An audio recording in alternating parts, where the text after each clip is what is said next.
Hello and welcome to this presentation related to thermal efficiency. We will be calculating the thermal efficiency of heat engines and heat exchangers using a simple diagrammatic model of our system, considering heat energy into the system, useful work out from the system, and energy losses from the system. We will calculate such characteristics as input and power output, as well as calculating the thermal efficiency of the systems. It is assumed you've seen previous presentations related to heat transfer and also the heat energy required to change the state of a substance, as knowledge and formula from those presentations underpin this presentation. Here's a presentation overview. Presentation commences with an introduction to thermal efficiency and stating the second law of thermodynamics. Then we have an overview of the heat engine. We outline the Carnot cycle, overview the function of a heat exchanger. Then we summarize relevant formulae, some from previous presentations that underpin the calculations within this presentation. Then we have two examples. Example 1 calculates a heat engine's efficiency and input power requirements. Example 2 calculates a heat exchanger's required energy, power output, and efficiency. And these examples essentially underpin most of the exercises contained within the presentation. Presentation overview continued. So here are the exercises 1 through to exercise 5. Exercise 1 and 5 are underpinned by example 1. Exercise 3 is underpinned by example 2, and exercise 2 and exercise 4 draw upon formulae undertaken in our previous presentations to calculate the heat energy and the power required to change the temperature of a body. In exercise 2 it's a copper container, in exercise 4 it's an aluminium container. Finally, the presentation leaves you with a series of questions to undertake, and again the questions are predominantly based on the examples and the exercises. And here are the approximate start times related to the various sections contained within the presentation. This slide shows the start times for the first part of the presentation, which includes the introductory information and the two worked examples. And this second slide shows the approximate start times for the latter part of the presentation, which includes the worked exercises 1 to 5 and questions left for you to undertake in your own time. Please note for reference, all start times are generally stated to the nearest minute. Let's consider thermal efficiency. So losses occur in systems due to friction and heat. This essentially causes system inefficiency. For example, the internal combustion engine, generically referred to as an example of a heat engine, during its operation becomes extremely hot, from which heat energy losses occur. Thus the engine is not 100% efficient due to these energy losses. So it's therefore important that engineers understand efficiency of thermodynamic systems. There are 3 laws of thermodynamics, but it's the second law we're going to refer to, as this is the basis of the presentation. So the second law of thermodynamics states the following. Although the net heat supplied is equal to the net work done, that's a useful work out of the system, the total heat supplied to the system must be greater than the net work. This is because some of the heat must be lost by the system during the cycle. That's essentially what the second law is stating. So in a heat engine, for example the internal combustion engine, heat energy supplied by the fuel must be greater than the work done by the crankshaft. During the cycle, heat energy is lost to the surroundings of the system through, for example, friction, bearing drag, component wear, etc. We use a simple diagrammatic model shown here in figure 1. This is a schematic showing that energy is lost out of the system to what's termed a sink. So we have an initial source at temperature T1. This supplies energy into our heat engine. The heat engine outputs useful work, which is the difference between the energy into the system from our source and the energy out of the system to the heat sink, shown here at temperature T2. Note temperature T1 is greater than T2. So that's our basic diagrammatic model of our heat engine. Let's consider the heat engine. The heat engine converts heat energy into mechanical energy. So consider two bodies at different temperatures. From the second law of thermodynamics, heat will flow from the hot body into the cold body until both bodies become one single temperature. A heat engine is a continuously operating device producing work by transferring heat from a hot source, a high temperature body, T1, to a heat sink, that's a low temperature body, T2, using what's termed a working fluid. So in other words, the heat engine converts heat energy into kinetic energy, such as linear or rotary motion. In a heat engine cycle, the working fluid may remain as a single phase fluid, for example, water, or it may experience phase changes, for example, from ice to water to steam. Heat energy can be used to expand a gas, which in turn applies a force to push a piston within a cylinder that's attached to a crank. This will then induce what's termed mechanical movement. In other words, work is done. So heat engine continued. Let's consider a simple heat engine here. The diagram below shows a simple piston and crank mechanism. The piston moves back and forth within the cylinder with linear motion, causing the rotation of the crank.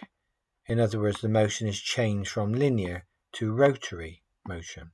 Heating and cooling of the fluid within the cylinder induces this motion. So here's our cylinder and piston. Here's our crank. As heat energy is input to the system, denoted Q in here, the fluid expands, causes the piston to move, in this case from right to left, and then via the crank, mechanical energy is output. In other words, work is done, work being denoted as capital W. In this case, we have an angular rotation here. And of course, in compliance with the second law of thermodynamics, there will be heat losses from our simple system here, Q out in the diagram. Just note for reference, this system was used in early steam engines, where the piston was actually cooled between strokes. However, this system was quickly replaced by that of a boiler and condenser. But nevertheless, for the purposes of this presentation, this is a simple and useful illustration of a heat engine. Here's a diagrammatic representation of a simple heat engine. This is the block diagram, and I've related it here to the cylinder, piston and crank mechanism from our previous slide. So essentially we have some heat energy into our system, Q in, shown here on our block diagram, here on our heat engine. From the second law, we know losses must occur as heat energy is taken out of the system, Q out. Our heat losses shown here. And then we have the net work done by the system. This is the useful energy out, W, in the form of mechanical energy, W. To calculate the useful work done by the system, it's simply the input energy, Q in, minus the losses, Q out. So that's a simple model of our system that underpins our analysis within this presentation. The simple heat engine continued. So temperature T1 is greater than temperature T2. So heat will flow from T1 to T2. That's from the second law of thermodynamics. So T1 is the temperature of the heat source, is inputting the heat energy, and so raising the temperature of the fluid in the cylinder. The fluid in the cylinder then expands, pushing the piston, causing the crank to rotate, rotating the wheel in our diagram here. Thus mechanical work is done by energy extracted from the system. However, some of the input heat energy will be lost in heating up bearings, overcoming friction, and passing directly into the cooler atmosphere. These losses are denoted by the heat sink at the lower temperature T2. Typical types of heat engine. So heat engines include petrol engines, diesel engines, steam turbines, jet engines, where fuel combustion produces chemical energy distributed as heat throughout the fluid in the respective fuel tank. I'm just going to very briefly overview the Carnot cycle. The Carnot cycle can be used to illustrate how a simple heat engine design can be used to convert heat energy into useful mechanical energy. This cycle is often plotted on a PV diagram, pressure against volume, as shown below. So pressure P on the vertical axis, volume V on the horizontal axis. Process commences from position A on our diagram through to B.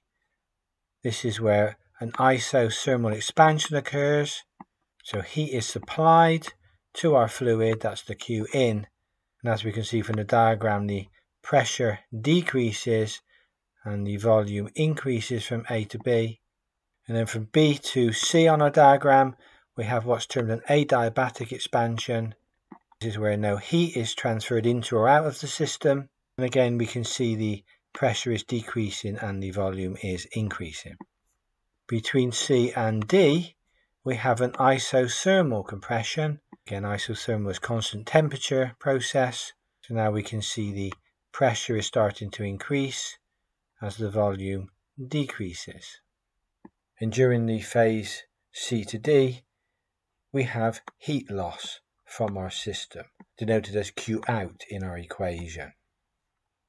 Then from D to A on our diagram, we have an adiabatic compression. Again, no heat transfer in this stage of the process. And we can see again that as the pressure increases, the volume decreases. And from there, the cycle is repeated. Here are some definitions for your reference. An adiabatic process is a thermodynamic process whereby no heat is transferred between the system and its surroundings. So changing Q is equal to 0. An isothermal process is a type of thermodynamic process in which the temperature T of a system remains constant. So delta T is equal to 0, no change in temperature. Finally, the term ideal or perfect gas is sometimes referred to. In practice, no gas actually obeys the following law, but many gases tend towards it. So the ideal or perfect gas equation is PV is equal to mRT, where the variables in the formula shown above are defined here. Carnot cycle continued. I'm going to let you review the next two slides at your own pace. Essentially, this table here outlines the particular stage within the cycle process, describes the process, and relates it to the cylinder and piston example we used previously. So the A to B stage in the process is the isothermal expansion, shown here on our diagram. B to C is the adiabatic expansion, shown here. Carnot cycle continued. Here's stage C to D, the isothermal compression stage, shown here on our diagram. And finally stage D to A, the adiabatic compression, shown here on the diagram.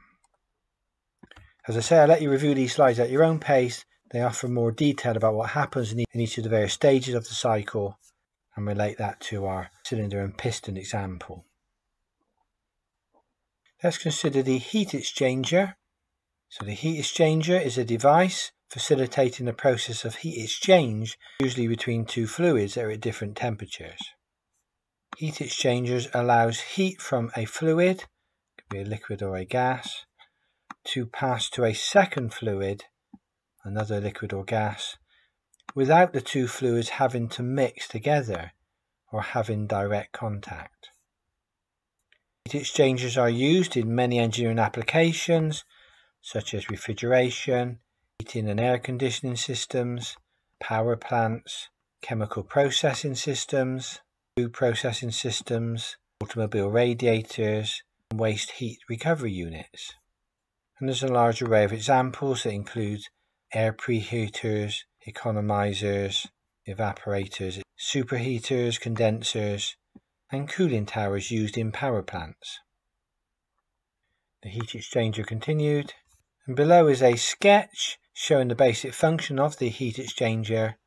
Fluid is entered into the system here. Fluid is cooler before, the fluid is hotter after passing through our heat exchanger. But this change in temperature occurs because a second fluid that is initially hotter before and cooler after is transferred by passing through a pipework system, so the two fluids never actually have contact with each other, but heat transfer from one fluid to the other occurs.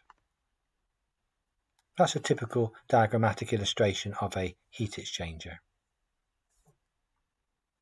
And here are some relevant formulae that we're going to use within the calculations that follow. So work done, W, the net work done is essentially the energy into the system minus the energy out of the system. So W is equal to Q in minus Q out. And remember that the SI unit for work or energy is the joule. Power, P. Power is calculated as the energy transfer divided by the time taken, so Q divided by T. And power has the unit of the joule per second, or the watt. Within the calculations, you'll see we'll also consider power in continuous flow systems where a fluid is passing through, for example, a heat exchanger. And so power in this context, capital P, is equal to the mass flow rate of the fluid multiplied by the energy supplied per kilogram of the fluid. In other words, in simple form, P is equal to m dot multiplied by lowercase q. But of course, power has a unit of the watt. Lowercase q is equal to the specific heat capacity of a substance multiplied by its change in temperature. So lowercase q has the unit of the joule per kilogram. Relevant formulae continued. Here's a note to remember that for thermal systems, heat flow, that is energy into the system, Q in, relates to the power that's absorbed by the system, Pi, and heat flow, energy out of the system, Q out, is the power that's released from the system, PO. Relevant formulae continued. Efficiency, usually the Greek symbol lowercase eta. Eta is calculated from the formula of net work done, W, divided by total heat supplied to the system, the Q in. Or eta can be calculated from the formula of output power divided by input power, so PO upon PI. So depending on the information given in the question, depends on which of the equations I would use to calculate thermal efficiency. Let's consider example 1. A heat engine is supplied with 360,000 kilojoules of heat energy in 3 minutes. If during this time the work output from the heat engine is 100 megajoules, we've got to find 1, the engine thermal efficiency, and 2, the power input to the heat engine. So extracting the information from the question, the input energy supplied, Q in effectively here is 360 megajoules, And the useful work out of the system, the network, is 100 megajoules. So heat supplied, Q in, 360,000 kilojoules is 360 times 10 to the 6 joules, or 360 megajoules. Notice the time duration T is stated in minutes, so I've converted that immediately into seconds. So 3 minutes, 180 seconds. And the work output is 100 megajoules, so that's 100 times 10 to the 6 joules. So that's the information from the question and my very simple heat engine diagram. Example 1, solution continued. So we have to initially calculate the thermal efficiency of the engine. So that's the work output W divided by the energy input, that's Q in. So inserting the values for the work output, 100 times 10 to the 6. The energy input, 360 times 10 to the 6. The efficiency is 0.2778, and that's approximately equal to 27.8%. Notice efficiency can be expressed in decimals or percentage. Example 2, solution continued. So part 2, we've got to calculate the power input. Power input is the energy transferred, the energy into the system, Q in, divided by the time taken, T. So we know the energy into the system is given in the question. We know the time taken was 3 minutes or 180 seconds. So we can determine the input power, which calculates to be 2 megawatts. Let's consider example 2. A heat exchanger changes water at inlet and having a temperature of 20 degrees C into dry steam at 100 degrees C at the outlet. Assuming the specific heat capacity of water to be 4.2 kilojoules per kilogram K and the specific latent heat of vaporization to be 2.257 megajoules per kilogram, we've got to calculate 1. The heat energy per kilogram of steam required within the process. 2. If the mass flow rate of the steam is 2.1 kilograms per second, we're asked to determine the system output power. Finally, part 3. If the heat exchanger receives energy at a rate of 14 megawatts, that's the input power, we've got to determine its thermal efficiency. So here's our solution. So diagrammatically, here's our system. We effectively have water at 20 degrees C passing through to the heat exchanger. After the heat energy Q is supplied to the system, we have dry steam at 100 degrees C at the outlet. As we sketch a temperature versus heat energy diagram, essentially at our inlet we have water at 20 degrees C. We're going to raise that in temperature to 100 degrees C water. So it's water at 100 degrees C.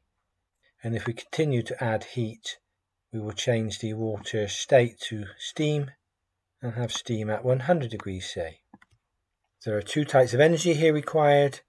We've got the energy to change temperature. Notice I'm using a lowercase q here, suffix T.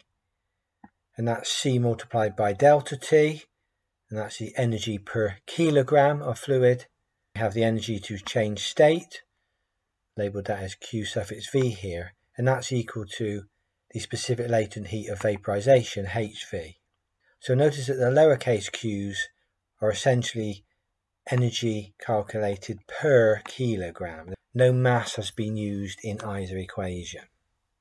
Note this process is considered a continuous flow process, as we're not considering a stationary quantity of fluid here. The fluid is actually flowing through the system at a continuous mass flow rate as stated in the question. Again, for your reference, the terminology and equations used here relate to our previous presentations. So example 2, solution continued. Extracting the information from the question, the temperature of our dry steam outlet will be 100 degrees C. The temperature of the water inlet will be 20 degrees C. We're given in the question the mass flow rate, 2.1 kilograms per second. We can calculate the change in temperature. That's the final temperature of the dry steam, 100 degrees C, minus the initial temperature of the water, 20 degrees C. Our change in temperature is 80 degrees C. We're given the specific heat capacity of the water in the question. It was in kilojoules in the question. I've written it in joules here, so it's 4,200 joules per kilogram per K. And also in the question we're given the specific latent heat of vaporization, HV. That's 2,257 times 10 to the 3 joules per kilogram. The input power given in the question, PI, is 14 megawatts, so that's 14 times 10 to the 6 watts. So I extracted there all the information stated in the question. Example 2, solution continued. For part 1, we're going to calculate the heat energy received per kilogram of steam. So we're calculating lowercase q here, which is considered as two separate quantities of Q delta T. That's the energy required to change the temperature of the water from 20 to 100 degrees C. And that formula is C multiplied by delta T. And then we have the QHV. That's the energy required to change the state of 100 degrees C water to 100 degrees C steam. So we add HV. Again, notice no mass in the equations because we're calculating the heat energy per kilogram here. Inserting the values for C and delta T and HV, we can evaluate the total heat energy required per kilogram, and it's 2.593 times 10 to the 6 joules per kilogram, or 2.593 megajoules per kilogram. Example 2, solution continued. I've just repeated the value of Q, the heat energy per kilogram, from the previous slide for reference. So part 2, we've got to calculate the output power of the heat exchanger. Output power P0 is the mass flow rate of the system, m dot, using our symbol, multiplied by the energy per kilogram, stated above, lowercase q. We know the mass flow rate in the question is 2.1 kilograms per second, energy calculated on the previous slide. So the output power is 5.445 megawatts. Finally, part 3, we're asked to calculate the thermal efficiency of the system. Is the output power calculated above divided by the input power given in the question, inserting the values. The efficiency is 0.389, or in percentage, that will be 38.9%. So that's the full solution to example 2, our continuous flow system related to a mass flow rate. Now we're going to consider some tutorial exercises. These are essentially based on the examples we shown on the previous slides. So I'd encourage you, where appropriate, to use the examples to help you with your solutions, but I will show you the full work solutions to the exercises. You can review these at your own pace. So exercise 1, a heat engine is supplied with 150 megajoules of heat energy and does 65,500 kilojoules of work. We've got to determine the engine's efficiency, which is stated in the bracket in percentage terms. I'd encourage you to stop the presentation, attempt exercise 1, but I'll show you the full solution on the following slides. So exercise 1, solution. Just be careful with the terminology. The heat engine is supplied with 150 megajoules of heat energy, so that's the Q in, 150 times 10 to the 6 joules. The work done by the engine is 65,500 kilojoules, so my W for the work output is 65.5 times 10 to 6 joules. Exercise 1, solution continued. So thermal efficiency eta is W divided by Q in, inserting the values. The efficiency is 0.437 or 43.7%. Exercise 2, slightly different problem to that we've considered previously, and it does draw on knowledge from previous presentations. So part 1, we've got to determine the thermal energy required to raise the temperature of a copper container of mass 3 kilograms from 288 K to 348 K. We can assume the specific heat capacity for the copper is 394 joules per kilogram per K. Part 2, if the time taken to achieve the temperature rise in the copper was 2 minutes, we've got to determine what thermal power was absorbed by the copper in this time. The answers to part 1 is shown here, and to part 2, shown here in 2 different units, that's all. Again, I'd encourage you to start the presentation, attempt exercise 2, but the full solution is on the following slides. For exercise 2, here's the solution. As always, extract the information from the question. The mass of the copper container is 3 kilograms. The change in temperature, delta T, evaluates to be 60 K. So change in temperature in Kelvin, which of course is the same as the change in temperature in degrees C. The specific heat capacity of the copper, C, is 394 joules per kilogram per K. And the time taken to achieve this rise in temperature was 2 minutes, which has been converted into seconds, 120 seconds. Exercise 2, solution continued. So here's a solution for part 1. Calculating the thermal energy required, Q is equal to mc delta T. Inserting the values from the previous slide, the energy required to raise the 3 kilograms of copper through 60 degrees C is 70,920 joules. And part 2, to calculate the input power P, that's the energy transfer, divided by the time taken. So Q is the energy required to undertake the rise in temperature, and the time was 120 seconds. So the power requirements, 591 watts. Exercise 3, this is a very similar question to example 2, essentially a change in numerical values. So I'm going to let you read exercise 3 at your own pace. The answers to part 1, determine the heat energy per kilogram, shown here.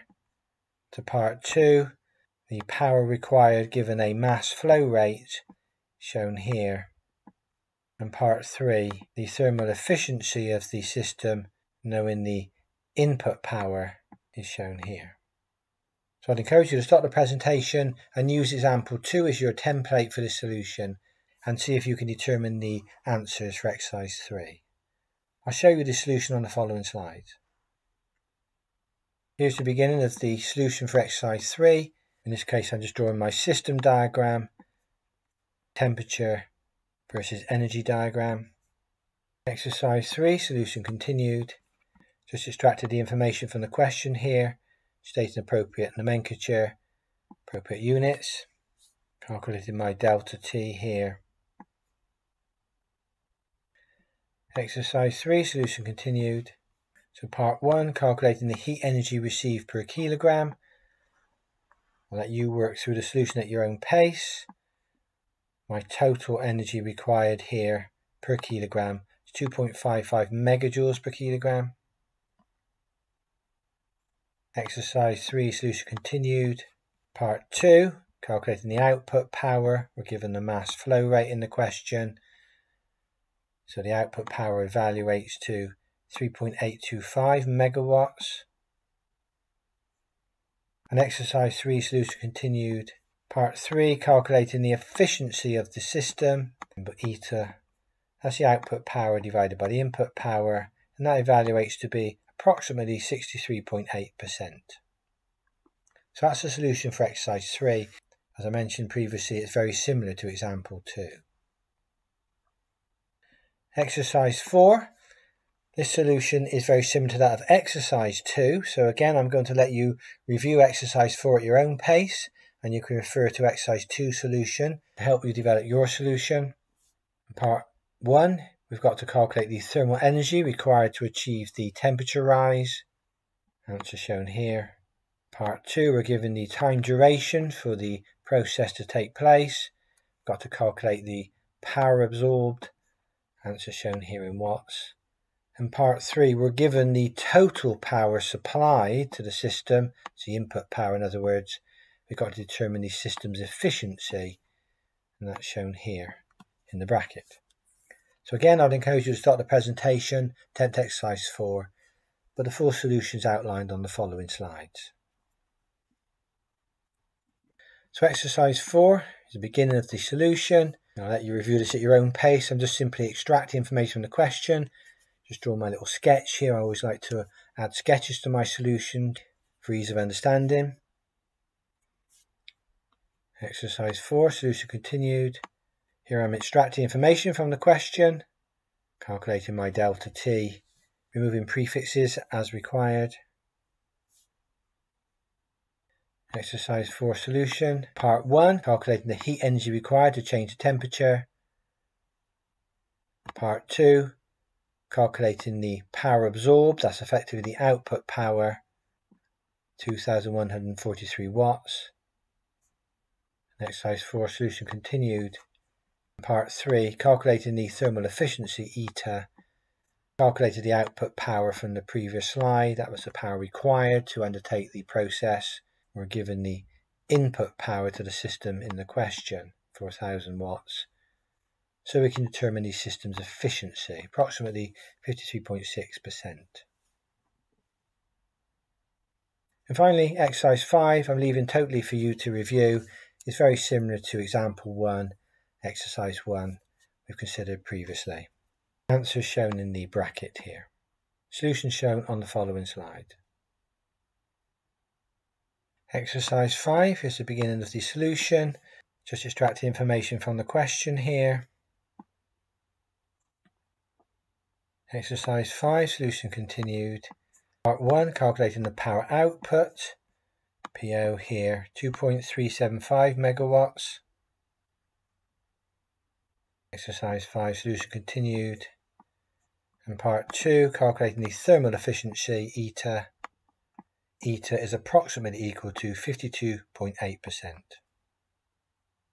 And finally, I will leave you with some tutorial questions to undertake at your own pace. Question 1, question 2 shown on this slide. Just be careful in question 1, the mass of the steel billet is stated as 1.1 ton. And in question 2, notice the water flow rate is stated in megagrams per hour. So you need to apply the appropriate conversion to kilograms per second. Answers for question 1 shown here. Answers for question 2 shown here. Just note for reference, these questions are based on the examples and exercises previously shown in the presentation. Tutorial questions continued. Here we have question 3 and question 4. Note question 3 relates to a copper container that stores water. Note within your calculations you have to raise both the copper and the water to the temperature stated in the question. In question 4, just be careful to the values given, or the energy supplied here and the energy required here. Again, answers are shown in the brackets for your reference. Tutorial questions continued. And finally, question 5. So there's a hint in the question to be aware of. And notice we are given the specific heat capacity for water, and in this case the specific heat capacity for ice. Answers shown in the bracket here. I will now encourage you to start the presentation and attempt these questions. I hope this presentation has been of use to you, and as always, thank you for viewing.